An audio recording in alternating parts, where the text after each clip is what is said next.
5 things that I did right that helped me get ahead financially in Australia. Also helped me save my first $100,000 in my 20s as a Nepali student, as a Nepali girl living in Australia. Hey guys, I'm Yanj and welcome to another episode of A Decade Down Under, where we talk about all the lessons and wins that I've learned in Australia in the past 10 years of surviving and thriving here in Australia. Now, a lot of finance bros or personal finance guru in YouTube will say saving your first $100,000 might be the most difficult task. From my personal experience, I think you can save first $100,000 with just sheer will and grit. Even when my salary was $60,000 per year, I was able to save $100,000 in my 20s. However, now that I'm in the road of how do I go from $100,000 to $1 million per se, I think that is where I need a lot of financial literacy and I need to teach myself about investing, and there's so many other things that comes to mind. Today we'll focus on the first $100,000 and what are the things that I did. Number one is the high interest savings account. To save your first $10,000, a lot of people will just, as part of saving, they'll just let their money sit in their everyday account.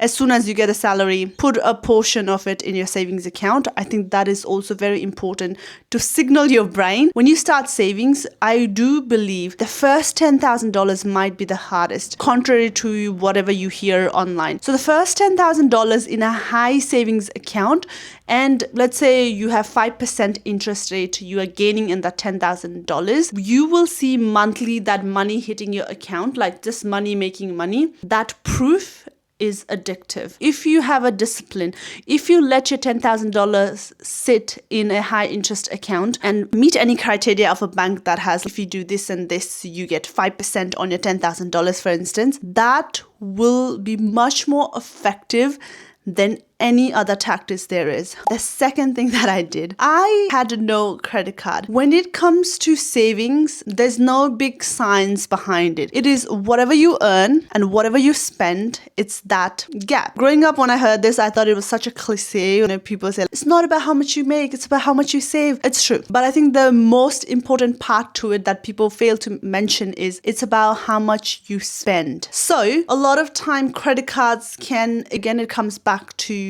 the signals that you send to your brain. Most of my 20s, I never have a credit card. Now, again, there's a deep-rooted reason of my childhood, of my relationship with money, where I always associated loan or debt to bad debt, which is not correct. In my 30s, I'm much more mindful. I always pay the closing balance. I make sure that I never get an interest fee from a credit card. That is my one rule, because then it doesn't make sense. However, it does give sense for a lot of people, especially in 20s, when they have credit card, they will be spending money that they do not have. So I think not having a credit card really helped me monitor my spending habits, really helped me not make those, $5,000, let's put it on a credit card. I'm so glad I didn't have credit card, because throughout my 20s, I didn't have my credit card. So when it came to borrow money from bank for a house, honestly, it was really helpful as well. Brings me to my third thing, that is knowing your worth. Especially in Nepal, growing up, the other thing that I heard was like, hattiko chapane daat euta huncha, and then dekhaune daat euta huncha, which essentially translate to that what you see, like materialistically, whatever you see outside, whatever you perceive of someone, be a car or a house,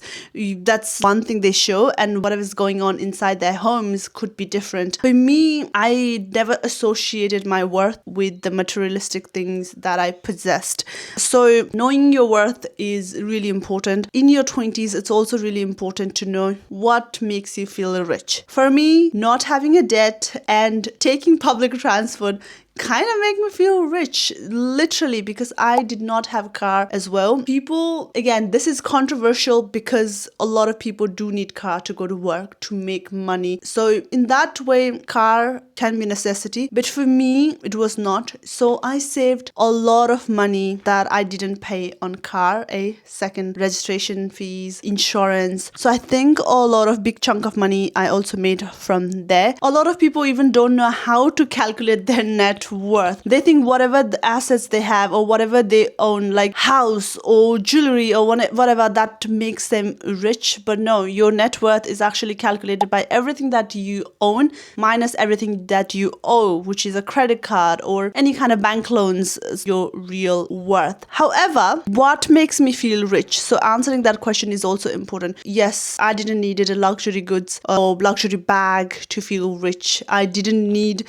a car to feel rich, but traveling made me feel rich. After I graduated, I traveled around 4 countries on budget, and that is also important. I'm not saying you don't have to spend money. Now, this is quite related to this point as well, which is no upgrades. So I remember after graduating, I was 22. My first full-time salary was about 53,000. However, I do remember I worked really hard and got a promotion, and then my salary was 60,000 per year. Just because my salary went from 53,000 to $60,000, it is really easy for me to treat myself and upgrade my lifestyle. But then that would have made my savings just exactly what it is. I'm a really firm believer of no upgrades every single year, no life upgrade every single year. I still have a iPhone 13 Pro. I don't believe in upgrading your phone every year, because you do need at least a solid 5 year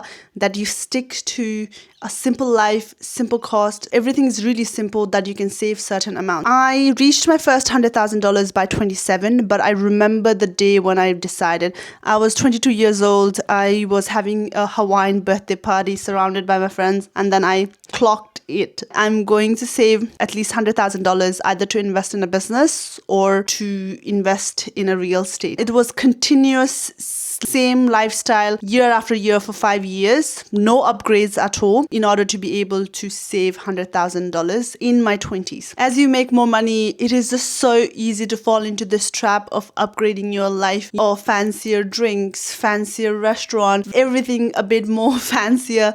These are so simple, but people spend so much money in gambling, addiction, even when they're just doing it socially. Every weekend you go out, you drink, you spend so much more money towards that. What is the minimum amount that I need to live a good life every month? And that also helps you come up with a emergency fund amount. So let's say right now I need at least $5,000 per month to pay all the bills, my mortgage and everything. So that means probably my emergency fund is gonna be around $30,000, which will give me that stability as well. Of course, some of the things that I've said, like no credit card, no car, no drinks, these all things might seem a little bit extreme to some people. However, anything that you do in moderate, or anything that makes you happy, if you do it in moderation, is not the most horrible thing. As I said, I love traveling. So throughout my 20s, I did sprinkle travel every single year. It's always come back to a question: what is rich mean to you? Is it owning a Chanel bag? For instance, in my 20s, I always had a roommate, because I think sharing bills, sharing rent really helped me save money as well. But I had this non-negotiable: I wouldn't have more than 2 roommates. I could easily have 4 roommates and save more money, but then it was very important for me to, when I come to my house, there's space, there's not too many people. So you can make those rules where you can determine what makes you happy. If you have non-negotiable, I don't mind living with 5 people, but I want to have a designer bag. So fair. Whatever makes sense to you, but you do have to make sure that you are not deriving self-worth from external factors, and also figure out what's your relationship with your money. As I said, not having a credit card and thinking all credit is a bad debt was on my part, comes from my background, coming from a middle class family, having a scarcity mindset. Anyways, I do think just keeping your lifestyle to a minimum, and these 5 things will definitely help you. First, save your first $10,000, but second, save your first $100,000. In my next video, I can also talk about investing. Please note, these are all based on my